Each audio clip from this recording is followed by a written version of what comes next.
Hello friend, welcome to education शिक्षा। देखंतु बंधुगण, आजिठारु आमे गोटिए नूतन सीरीज स्टार्ट करूछु। एही सीरीज रे आमे एजुकेशन सब्जेक्ट रो प्रत्येक पेपर रो कांसेप्ट सहित एमसीक्यू क्वेश्चन डिस्कशन करिबा, जहा कि सीपेड एजुकेशन पई हेल्पफुल हेबो, देन +3 एजुकेशन ऑनर्स पई हेल्पफुल हेबो, देन +2 एजुकेशन सब्जेक्ट पाई हेल्पफुल हेबो एवं all type of teaching exam पाई मध्य यह हेल्पफुल हेबो। एही सीरीज रे आपण प्रत्येक संडे दिन गोटी नूतन कांसेप्ट रो वीडियो पाइबे। देन आमे क्यों पेपर गुडी को डिस्कशन करिबा बा सिलेबस कोन रही अछि देखंतु। जदि आमे देखिबा +3 एजुकेशन ऑनर्स रे टोटल फर्स्ट सेमिस्टर ରୁ ଷ୍ଟାର୍ଟ କରିକି ସେକେଣ୍ଡ ସେମିଷ୍ଟାର ପର୍ଯ୍ୟନ୍ତ 14ଟି କୋର ପେପର ରହିଅଛି। ଏହି 14ଟି କୋର ପେପରକୁ ଆମେ ଡିସ୍କସନ କରିବା। ତା ସହିତ ଏଜୁକେସନ ଇଲେକ୍ଟିଭ ପେପର 4ଟି ରହିଅଛି, ତାହା ମଧ୍ୟ ଆମେ ଡିସ୍କସନ କରିବା।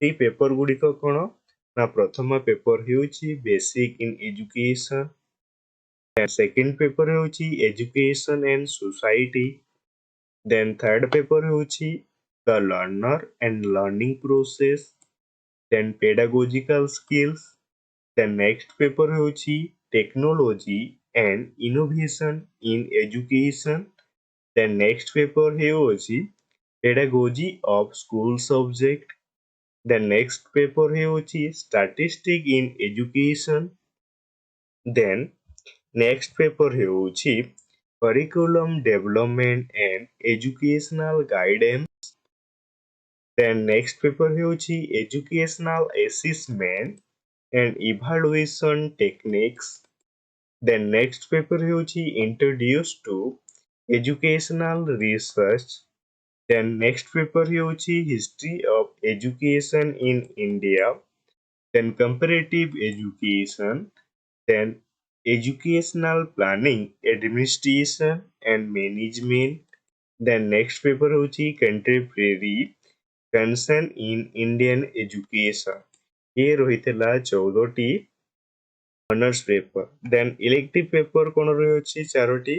Philosophical foundation of education first paper ବା ଏଜୁକେସନାଲ ଫିଲୋସଫି ବୋଲିକି କୁହାଯାଏ। ଦେନ୍ ନେକ୍ସଟ ପେପର ହେଉଛି ସାଇକୋଲୋଜି ଫାଉଣ୍ଡେସନ ଅଫ ଏଜୁକେସନ, ଏହାକୁ ଏଜୁକେସନାଲ ସାଇକୋଲୋଜି ମଧ୍ୟ କୁହାଯାଏ। Then assessment and evaluation techniques, then next ହେଉଛି trend and issue in Indian education. এই 14ଟି ପେପର ସହିତ ଏବଂ ଇଲେକ୍ଟିଭ 4ଟି ପେପର ମିଶିକି ଟୋଟାଲ 18ଟି ପେପର ଆମେ ଡିସ୍କସନ କରିବା, ଯାହାକି various type of education entrance, then various type of education entrance ସହିତ all type of teaching exam ପାଇଁ ମଧ୍ୟ ହେଲ୍ପଫୁଲ ହେବ। ଦେନ୍ ପ୍ରଥମ ପେପର ବେସିକ ଇନ୍ ଏଜୁକେସନ ପେପରରେ ଆମେ କ'ଣ ସବୁ ଡିସ୍କସନ କରିବା ଦେଖନ୍ତୁ।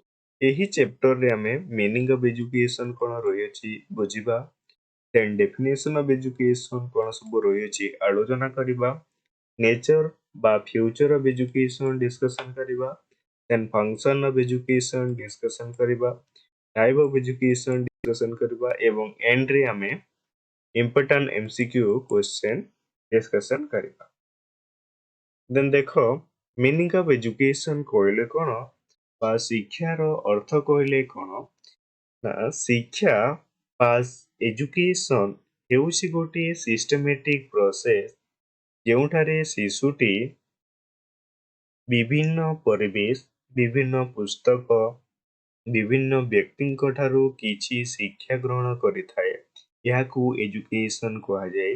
ଏହି ପ୍ରୋସେସଟି ବା ଏହି ପ୍ରକ୍ରିୟାଟି ଯେତେବେଳେ ଶିଶୁ ତାର ମାତୃ ଗର୍ଭରେ ରହିଥାଏ, ସେହି ସମୟରୁ ଷ୍ଟାର୍ଟ ହୋଇକି ସେ ମୃତ୍ୟୁ କରିବା ପର୍ଯ୍ୟନ୍ତ ଚାଲିଥାଏ ଏବଂ ଏହା କଣ୍ଟିନ୍ୟୁଅସ୍ ପ୍ରୋସେସରେ ଶିଶୁଟି ବିଭିନ୍ନ ସ୍ତରରେ ବିଭିନ୍ନ ଷ୍ଟେଜରେ କିଛି ନା କିଛି ସେ ଶିକ୍ଷା ଗ୍ରହଣ କରିଥାଏ।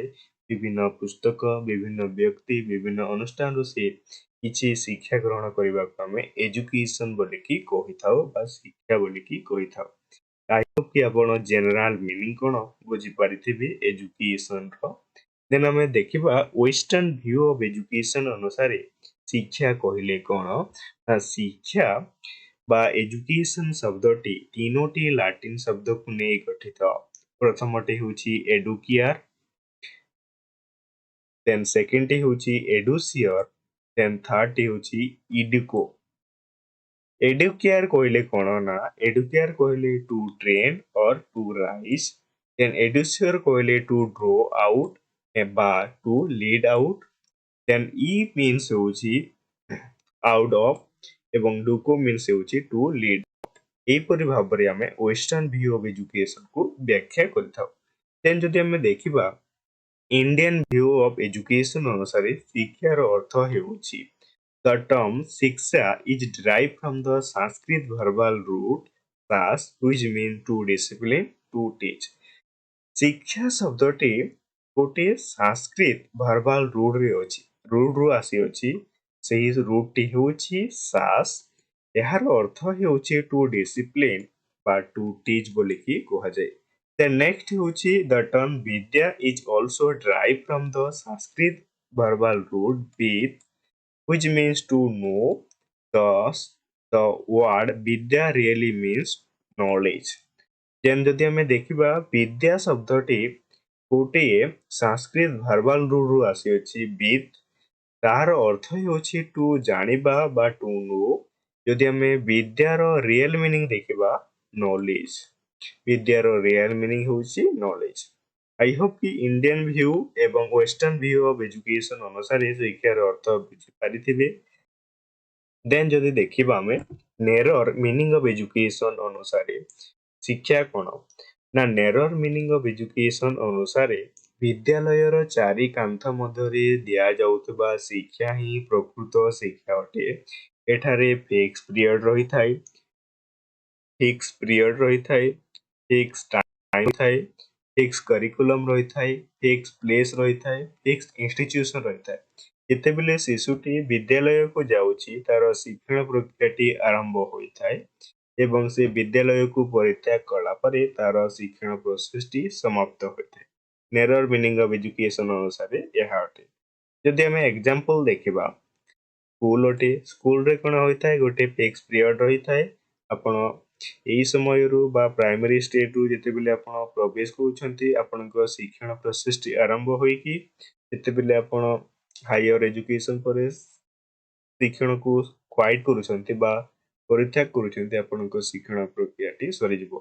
ଏହା ହେଉଛି narrower meaning of education.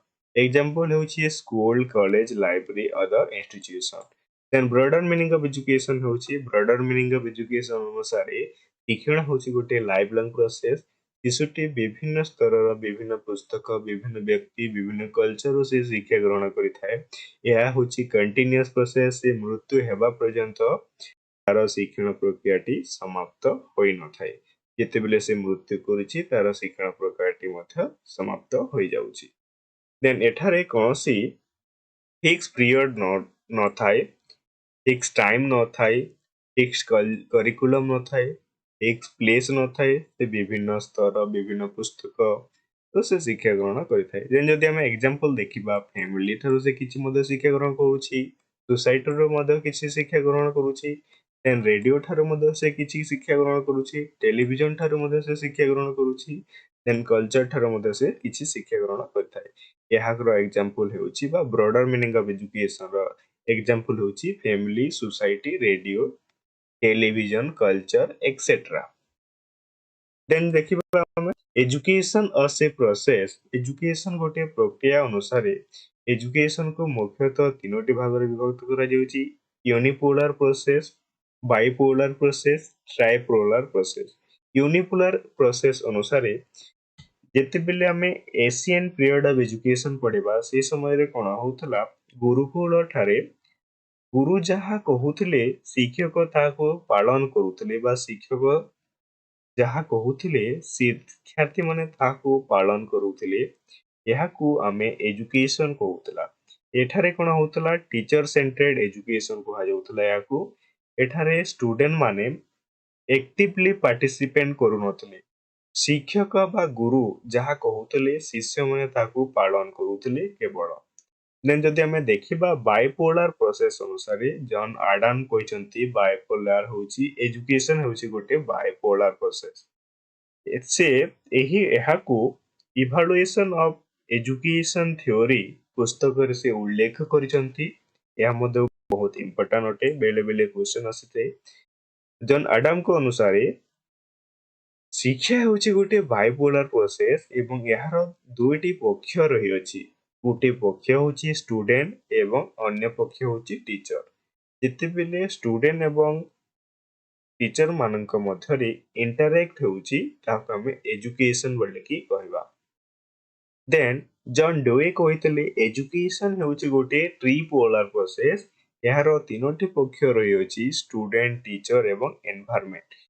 John Adam कहितले दुईटी पक्ष एवं जॉन डीवे कहितले तीनोटी पक्ष student teacher and environment John डीवेଙ୍କ ଅନୁସାରେ ଏନଭାୟରମେଣ୍ଟ ର ଗୋଟେ ବଡ଼ ଭୂମିକା ରହିଅଛି ଶିକ୍ଷା ଗ୍ରହଣ କରିବା ପାଇଁ ଯଦି ଶିଶୁଟି ଯେଉଁ ପରିବେଶରେ ପରିବର୍ତ୍ତନ ହେଉଛି ଯେଉଁ ପରିବେଶରେ ରହୁଅଛି ସେ ସେହି ପରିବେଶ ଅନୁସାରେ ଶିକ୍ଷା ଗ୍ରହଣ କରିଥାଏ ଏହାକୁ ଆମେ ଏଜୁକେସନ କହିଥାଉ ଶିଶୁଟି ଯଦି ଖରାପ ପରିବେଶରେ ରହୁଛି ତେବେ ସେ ଖରାପ ଗୁଣ ଗୁଡ଼ିକ ଏଚିଭ୍ କରିବ ଦେନ୍ ଯଦି ଶିଶୁଟି ଭଲ ପରିବେଶରେ ରହୁଛି ସେ ଭଲ ଗୁଣ ଗୁଡ଼ିକ ଏଚିଭ୍ କରିଥାଏ ତେଣୁ जॉन डुए କହିଥିଲେ କି ଏଜୁକେशन ପ୍ରୋସେସ ରେ ଏନଭାयरनमेंट ଗୋଟେ ବଡ଼ ଭୂମିକା ରହିଅଛି ଦେନ୍ डेफिनेशन ऑफ एजुकेशन अनुसार विभिन्न शिक्षाविद बा एजुकेशनिस्ट माने शिक्षा उपरे निजर भिन्न भिन्न मत देकी जाइछंती तांको अनुसार एजुकेशन कहले कोन देखंतु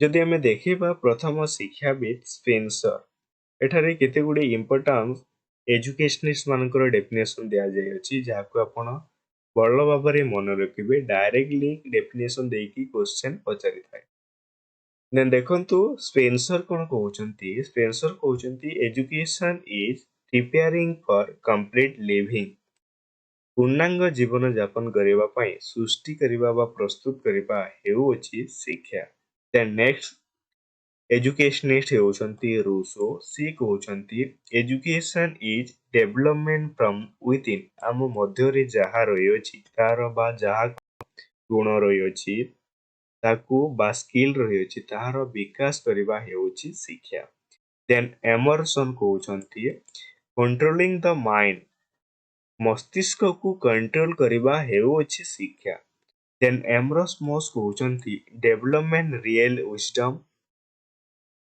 Then Aristotle कहउचंती education is creation of sound mind in a sound body means सुस्थ शरीर रे सुस्थ मनर विकास करिबा हेउछि education according to Aristotle then next educationist होउचंती प्रोबेल से कहउचंती education is leading and guiding for peace and unity with God. The next educationist Ramakrishna Paramahansa कहउचंती education is purification of the mind and heart. Then next educationist Swami Vivekananda से कहउचंती education is the manifestation of the divine perfection already existing in man. ए definition गुडी को निहाती भाबरे मन रखिबरे definitely question then next शिक्षाविद होउचंती अरविंद घोष से कहउचंती education is helping the growing soul to grow out that is in itself then Gandhi ji कहउचंती education is all round growing out of the best in man and child mind spirit and body then जदि हम देखिबा Shankaracharya education mean the realisation of the self and attainment of the मोक्ष ये रही सोम important educationist मानकर education ऊपर एक मत याकू डेफिनेटली मन रखिबो डायरेक्टली क्वेश्चन आसीथे मु बारंबार कहूची डायरेक्टली क्वेश्चन देइदबो स्टेटमेंट उठाई कि देइदबो एवं याकू किए कहितले बोले कि क्वेश्चन आसीबो ओके आई होप कि वीडियोटी आपंकु हेल्पफुल होइतिबो। जदि वीडियोटी हेल्पफुल होइछि कमेंट माध्यम रे निश्चित रूप रे जणाइबे। वीडियोटी को लाइक करिवे, निज बंधु मानक सहित शेयर करिवे एवं चैनल टी यदि आपण ए पर्यंत सब्सक्राइब करनांती तेबे निश्चित रूप रे सब्सक्राइब करंतु। हमकु टेलीग्राम रे मध्य फॉलो करि पारिबे जाकि आपण एहार पीडीएफ गुडी को टेलीग्राम रे पाइछि। वीडियोटी शेष पर्यंत देखिथिबारु बहुत बहुत धन्यवाद।